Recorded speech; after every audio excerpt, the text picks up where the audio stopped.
Geez, Lonk, who dressed you? The Ice Palace. Hello and welcome to Lonk to the Past, where our blue outfit doesn't really go with our bright green gloves and our yellow hat and our pink hair. But you know, we'll deal. I like the color blue. And there's a lot of blue on screen thanks to the water. So this episode, we're going to continue with the mold that we've been going through, where we go and get some stuff, we go to a dungeon. You know, if it ain't broke, why fix it? And, well, if it's can be improved upon, you'd probably want to fix it anyways, even if it isn't broke, because then you could end up with a better product. But the thing is, we can't really fix it well, it could be fixed if I played better, and then we were faster, and then it was cool, and this ended up being a speed run. But I can't do that, because I'm not that good at this game, so I'm kind of out of luck on that front. So, other episode, we found a chest that had the key locked in it. Luckily for us, we knew a thief who didn't want people to know he was a thief, so we took the chest to him, and he was able to crack it open. That little valley area that he was in, it has a Dark World counterpart, because of fucking course, everything has a Dark World counterpart, whether it wants to or not. We don't really have a need for coming to this little Dark World version of this valley, other than this weird little set of pegs, which in the Light World is actually a cliff, and this is the only way to get up here is by warping via the magic mirror. And if we come up here, we can finally get to this little tablet that we weren't able to do anything about when we first came to the desert, and it wants us to raise our sword, give us the magic of Bombos, you know, whatever. So Bombos is an optional spell. You actually don't need it to complete the game, but it's kind of fucking sweet because it does the same thing that Quake does, but Quake only kills enemies that are in like a certain radius around you, and as we learned in the Ice Palace, it only kills them if they're actually off the ground. Bombos, however, kills fucking everything in the area, and I actually did not want to come back here because we can't really do anything with the Dark World, especially since to get to the next level, we're actually going to have to go through Light World stuff. What a late game Dark World dungeon requiring us to explore the Light World to find it. What a weird and abstract concept. We have never... Did I just say concept? Oh, well, it doesn't matter. It's weird and strange. We've never done it before, even though we had to do it for the dungeon before, and probably even before that. I don't remember. So, Dark World version of a desert is a swamp. Who would have guessed? I always thought that a desert would be more dangerous than a swamp. Granted, I have more... experience with deserts than I do with swamps, even though my experience with deserts are very limited. But with deserts, you have like heat stroke and scary desert monsters, heat stroke, lack of water. But I guess, you know, swamps have poison shit. Poison shit's probably a problem. So swamps probably are more dangerous than a desert.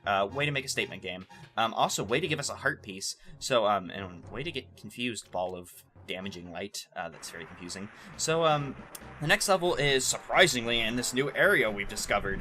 But it's kind of nice to come to, because there are actually two two very easy to get heart pieces, which is essentially free in my book, around this level. One in that little cave,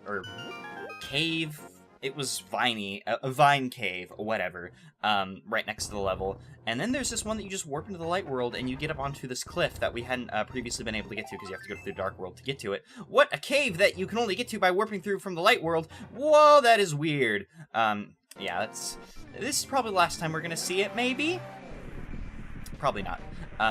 Anyways, we have 2 more heart pieces left in the game after that, and lots of pterodactyls over there, and I do not want to mess with the pterodactyls or any other swamp monsters, especially since we don't have to mess with them, because we've kind of circumvented them by walking around, and we actually need ether, because if you would have noticed, that's a weird way to say that, I'm sorry, there was the ether symbol, which we'll go ahead and cast ether, this is the reason why you need ether to beat the game, because you cast ether, and it casts ice magic, which freezes the clouds and stops the rain. I assume that's how it works, and once it stops raining, the level comes out, it's like, thanks man, I hate the rain, even though I made a plant, and plants love rain. Whatever. Welcome to the Misery Mire. Whenever I was a kid, I was a big stupid and thought it was the Misery Mine, and I'm like, why would a mine be in a swamp? That's kind of stupid. But then I learned what a mire was, and then opened my eyes and realized that was a R, not an N. You know how it goes when you're young and stupid. Speaking of young and stupid, this has nothing to do with young and stupid. Wizrobes. I love the shit out of Wizrobes. They're, you know, classic Zelda enemy. They're really neat. Wizrobes also can kind of beat our shit in if we're not careful. So we are going to be careful. not to say that we're not usually careful, which I guess we're not actually careful, because we have 3 heart pieces, or 3 heart containers max, and we're down to 1 heart, and I didn't even bother to visit the fairy fountain that's right outside this level. Yeah, I'm a big dummy. Do we have any fairies? I went to go check if we had fairies, even though I could very clearly see that there was an empty bottle. Way to go. Ooh, wow. Ouch, that is embarrassing. Very embarrassing. We get to replace our fairy now. We get healed 2 hearts, but we could have been better off and had a second fairy instead of having just lost 1, and I'm actually getting my ass beat by an anti-fairy, who I am about to absorb with my Yeah, that was like the worst anti-fairy ever. I'm sorry, everybody. So if we try to come over here, you're gonna notice that the floor falls apart. It's very saddening for me, and we should probably figure a way to get around it. You probably noticed that there was a block over there, and if we were smart instead of stupid, we would have hookshot it over there instead of trying to run over. Because hookshotting is the clever thing to do, and then not hookshotting is the normal way to fail, as opposed to the normal way to win. Because instead of being the clever thing, it's the only possible way to pass. So you know how that goes. Because if you hookshot over here, you won't run out of time, and then you get over here and you can start to charge away before the thing collapses. Unfortunately for us, there's a big chest over here, which gives us big disappointment because we don't have the big key. Big things are bad for us. Big bads being big and bad for us today. So let's explore over here, since we have nothing to do with these 2 doors. I'm gonna try and explore this place counterclockwise from the door that we entered, just because this dungeon has a lot of different ways we can go right off the bat. It's just like, hey, you feel comfortable in linear shit? Well, fuck you. No more being linear. Maybe. So yeah, there's just a lot of different ways you can go right off the bat, and I just said I was gonna go counterclockwise, and I just went forward. Well, fuck it, who cares? We don't need a pattern. We'll just go the way I want to, because when we come here, we get a key, and there's not really much we can do, because even if we push this, yeah, unless we were able to push this block to the left, and then the other block upwards, and then manage to squeeze through somehow, we would be able to get by, if that happened, but that was not the case, so we're going to continue over this way. Ooh, this room. This room is very interesting in my opinion. Let me break out my Cane of Brena. I normally stick to the magic cape because I think the Cane of Brena consumes more magic than the magic cape does, but whatever. They probably consume the same amount of magic. As you'll notice, we're not getting hurt because Cane of Brena makes us invincible, and we're losing a lot of magic, and that swirling magical beamy thing around us would protect us from any damage that would have happened. So it's kind of neat, but that room there, I think it's, specifically that room I think is neat, because you get 2 keys in that room, and neither of them is hard to get. One you push a button, and the other was under a skull, so there were like 2 free keys in that room. So that room just really sticks out in my head, just because it's free key central. Like, there's really no reason not to go into that. Well, I mean, you're gonna have to go into that room, so it'd be improper to word it that way. And ooh, rabbit beam. Let's see if we can get out of here. Yeah, cool. It broke itself on the thing.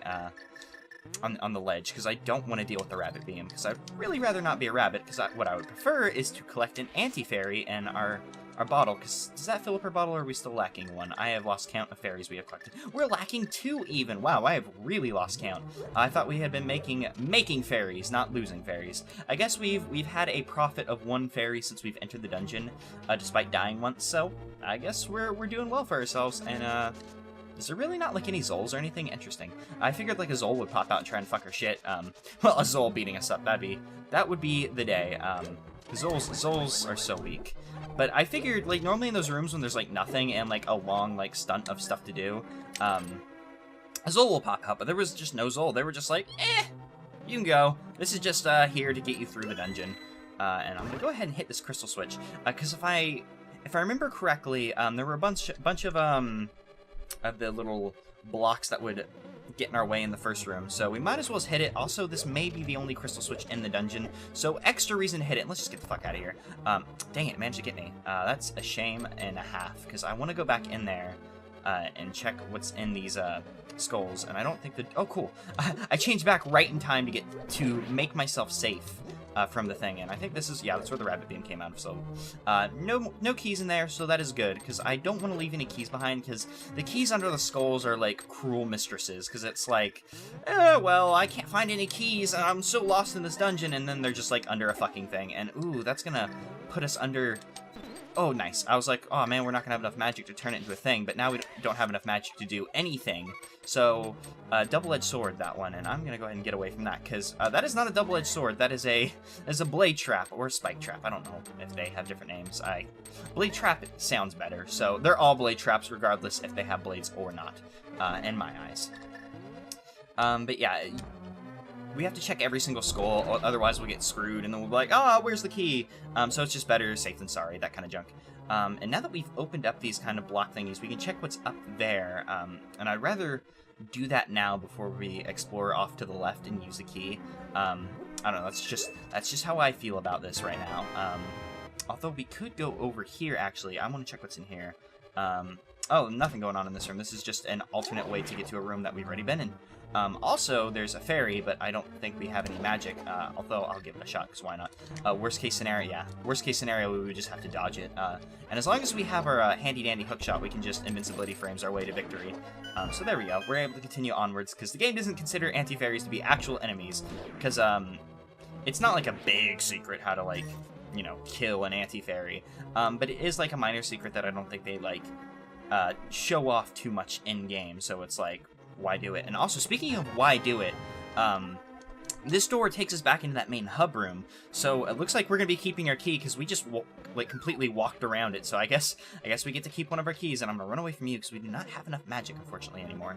So now that we've explored over yonder, we can go explore the other over yonder. A lot of over yonders here. Yeah, so we get to keep one of our keys, so that's kind of sweet. It means that we could totally like just cheese the game and not get a key, but chances are I'll probably still collect all of the keys. And ooh, I didn't even notice the that fireball launcher. I like the fireball launcher because if you hold your sword down, it will keep going. And thank you for becoming a fairy. That is a really nice drop. I actually, now that I think about it, I've never ever considered like the drop rates of things in a Zelda game, despite the fact that it is kind of a big deal if something gets dropped or not, and that should have put us at 4 fairies, so yeah, fuck you, Mr. Anti-Fairy. I want nothing to do with you, and I don't know why I went for my magic cape, but, oh, well, I can find a use for my magic cape in this room, because I hate BMOs, especially in, this game where, like, they're invincible.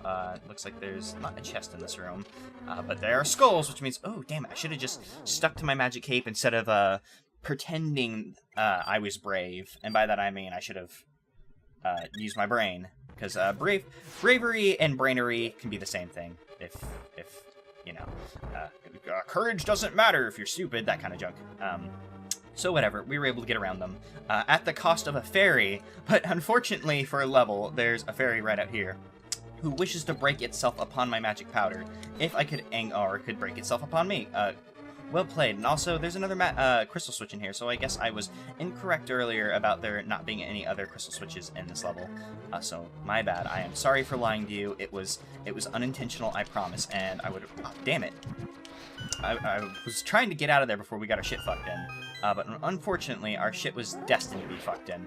And you did not drop a heart, which is a shame. I believe this door will lead us back out into the main hub. Let me check. Oh, that's the wrong one. You'd think I would get that by now. Well, I don't know if... that doesn't look like it leads us back to the main hub, but it definitely leads us to a room that we've been in before. So, let's just get the hell out of here, because we have... If we're not going away, why go that way? And, I guess we should kill the enemies in this room, or I could just forego it. Yeah, I might as well, because I don't want to forego a key. I mean, I don't know if there's a key in this room, mind you, but there's a lot of enemies in this room, which makes me think that there's probably a key. And ooh, that was a shame. With all that lag on the screen, I started lag on the screen. It was just everywhere on it. I couldn't see a thing. With all that lag that was happening, I was just like, oh man, I just need to kill these things. Unfortunately for me, lag made me forget that there was a fucking thing right there. And by forget, I mean I stopped focusing on it and more focusing on thinking, oh geez, the screen's lagging. Why do I keep saying the screen's lagging? It's weird. Yeah, I don't know why, but I've always had a problem with Super Nintendo frame rate whenever a lot of sprites go off on screen. I don't know if it's just a lock system thing. I've never really looked into the specs of the Super Nintendo.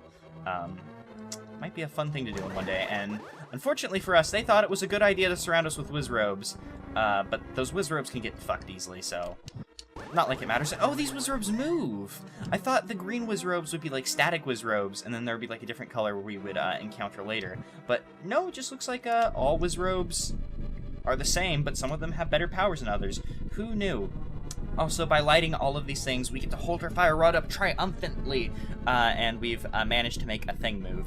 And it's moving for a very, very long time, so I didn't bother to show you guys.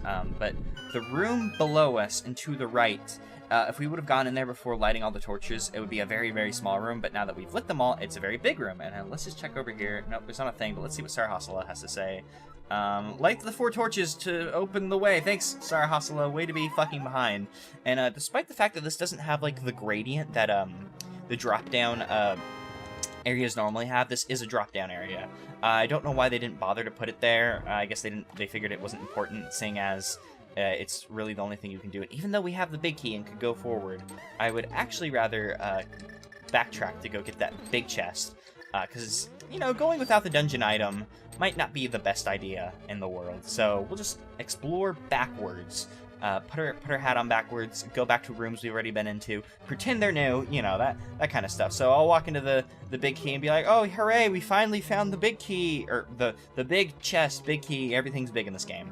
I'm from Texas, so I'm used to everything being big. And we're 1 fairy down from dying, right? 2 fairies down from a death that I have completely forgotten in my head. So luckily there's anti-fairies fucking everywhere.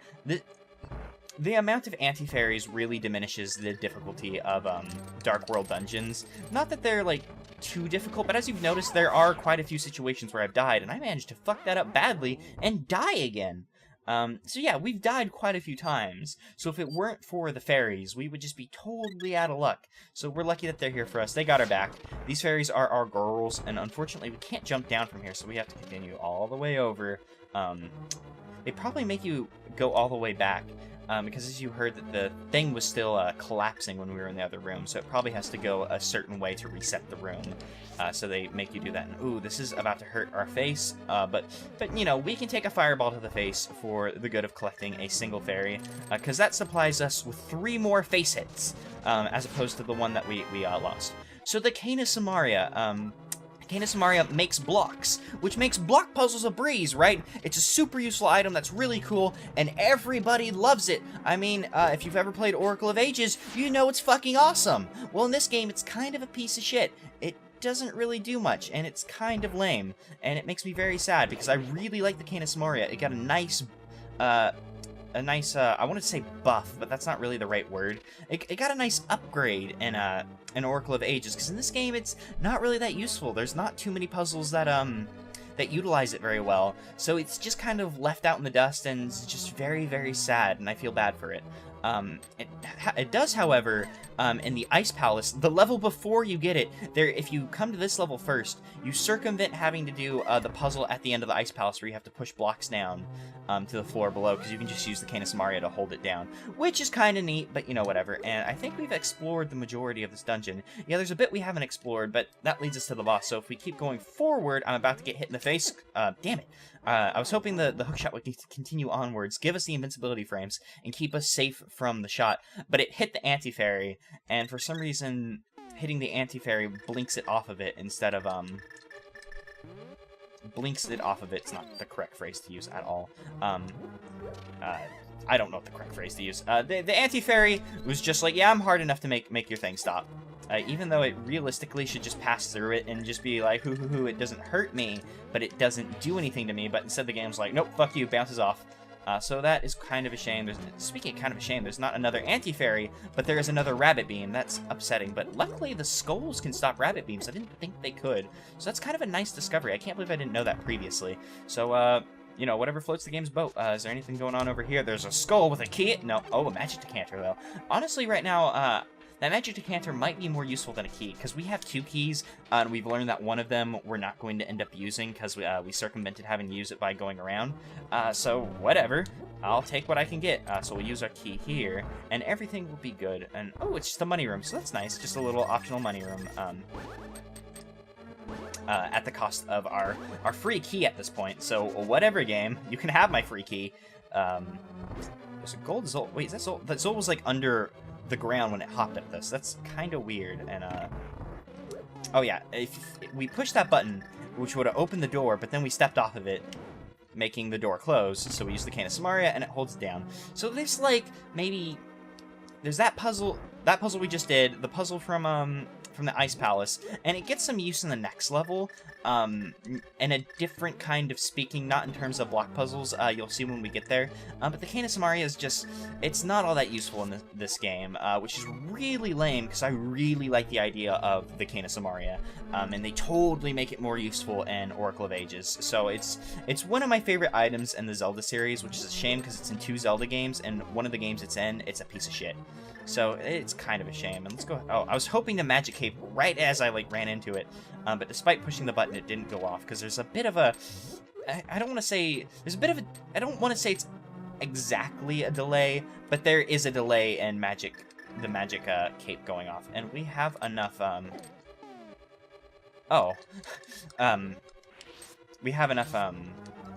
I don't remember what I was saying, because that just completely confused me. Because I was like, go Magic Cape, and then my fairy came out because I had accidentally equipped the fairy bottle. So yeah, if you use the fairy, it comes out. That's interesting. I, for some reason, had never bothered to think about that. It looks like we're going to have to throw a bomb. Either that or we could just throw an arrow from a different angle. But I'd rather just check out what's in here. Also, there's a cracked wall here, so we were going to have to get our bombs out anyways. And oh, that was neat. We were standing somewhere on the conveyor belt. I was going to call it a treadmill. The conveyor belt where it was, like, not moving us. It's very interesting to me. And, ooh, it despawned our bomb. Weird. Very weird. And have we used up... Oh, yeah. I was like, have we used up our fairy? We just died. I'll come and get you later, Anti-Fairy, because you are currently running away from me faster than I can chase after her. Or I could take your brother in this money room. A lot of money rooms going on, and by a lot, I mean, like, 2. And damn, that would have been a perfect throw had I been pointing the way I thought I was. So there we go, finally got it. I'd like you guys, if you could find it in your hearts, to excuse my piss poor fairy turning into, or anti-fairy turning into fairy magic throwing. I don't know why, I've always just been really, really bad at it.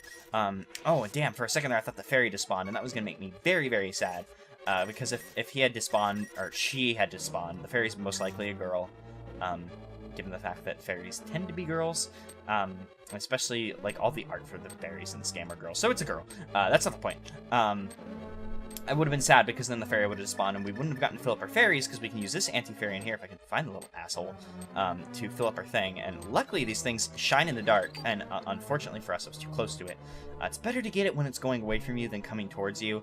But like I said, I'm very dumb, so it's just what makes sense to me. And oh, I see another cracked wall. We should probably get it because, yeah, it looks like we're stuck in between 2 crystally blocky switch places. A lot of words going off there, and that should have been better sentences, but unfortunately I am a terrible, terrible wordsmith. And luckily the anti-fairy was behind that block still, so we were able just to get it no problem. Yeah, I figured there'd be a crystal switch in here, otherwise we'd be fucked. That's kind of a weird thing to do, but whatever, I'm not going to complain. And I think we're full on fairies, so I'm not going to bother to grab him, and I should probably check, especially since there's one right here. And we're probably nearing on the boss, so it'd be bad not to. Also, this room's interesting. While you're walking around in it, it drops Zols down on you. Always thought it was a bit of an interesting room. I don't think there's any other places in this game that use this concept. There's probably one that I'm unaware of because I'm a big stupid, but you know how it goes. And unfortunately for us, it looks like we're oh, I was gonna have to. I was thinking we're gonna have to break out the magic cape for a second, but we made it through, no problem. At the boss, we'll fight him and everything will be good. And he's a big eyeball. And I just walked into the small eyeball. I'm a fucking idiot. This boss is really easy, despite the fact that I just died. He doesn't work like the boss of this swamp thing, whose name I'm currently forgetting. If I could look at him, I would remember his name, but I can't for the life of me remember it without seeing it. Ooh, that would have killed the shit out of us. If you remember Agnum's lightning attack, that's basically the same. You'll know whenever he's going to do it because the big eyeball will start to surface in the back. Just get out of the middle whenever you do that and he won't hit you. So you don't hookshot the eyeballs out, and you actually can't, which is surprising. And oh, I didn't even notice he was doing that because I was protecting myself. And yeah, we're safe over here. We don't need to worry about him. This boss is really easy. Promise. I promise. I'm just doing really, really badly, because normally you just stand in one spot, and you can just swing your sword, and you'll never get hit by the small eyeballs. And as long as you stay off to one of the sides, the big eyeball can't hit you. Even though it turns to look at you, it still fires it forward, which is very, very sad for it. It looks like we're going to have to move. Oh, no, he's coming to us. That's good. This boss is really, really easy. I can't believe I died twice. That's a shame. Because once he gets out of the thing, the fight's over. Because he just tries to bounce at you like he's one of the small... Oh, well, he managed to kill us one more time. Way to be really... I was kind of hoping it was a game over just because this boss is piss poor. Well, he's a neat idea for a boss. Oh, the big eyeball with small eyeballs. Ooh, he's just a really, really easy boss, because once he goes into his second stage, the fight's over, because you just keep swinging your sword. He can't really do anything as long as you keep swinging the sword. Like, I know I died 3 or 4 times. I can't check to see if I died that 4th time, because it stops you from pausing once you get to this section. But, you know, he's a really bad boss. I'm so sorry that I played really bad. Look, even his gel doesn't hurt you. He's a bad boss. He's so easy, and I died 3 / maybe 4 times. I think it was 3. So wow. First time I died that many times to eyeballs. It's a shame for me, and I've disgraced my family. But hey, we beat the boss. We saved a lady, so everything is good. And she's probably gonna tell us more stuff about how great of a hero we are. It's a good thing that she didn't see us get our ass kicked by eyes. Ganon captured you because he couldn't break the seal of the wise man with his power of alone. What a weak ass. Needing to get the blood of the wise men, kidnapping women. How small of him. And yeah, he didn't plan on me getting this far. This game's great. Why wouldn't I get this far? Gotta go save Princess Zelda from Turtle Rock? Of course I understand. I need to go do the things that I'm very good at, aka actually very bad at it. I'm not good at many things. So on the next episode, we're gonna go to Turtle Rock to save Princess Zelda like a lady we just saved just said. So I'll see you guys then. I'm so sorry I died that many times against that boss.